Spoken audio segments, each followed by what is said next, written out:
മാനസിക രോഗങ്ങൾക്ക് മരുന്നായി ഉപയോഗിക്കുന്ന പുഷ്പമേതാണ്?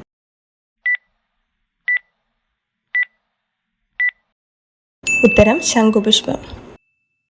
ലോകത്തിൽ ഏറ്റവും കൂടുതൽ റോബോട്ടുകൾ പ്രവർത്തിക്കുന്ന രാജ്യമേത്?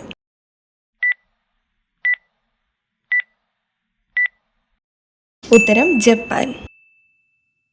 ഇന്ത്യയിൽ വ്യക്തിത്വ പദവി ലഭിച്ച നദി ഏത്?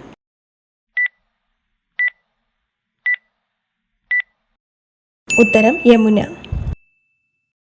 അമിതമായി ഉറങ്ങുന്നവരിൽ കണ്ടുവരുന്ന അസുഖം?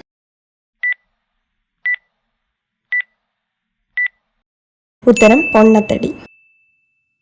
ഭക്ഷണത്തിലൂടെ രക്തത്തിലെത്തുന്ന വിഷപദാർത്ഥങ്ങളെ നിർവീര്യമാക്കുന്ന അവയവം?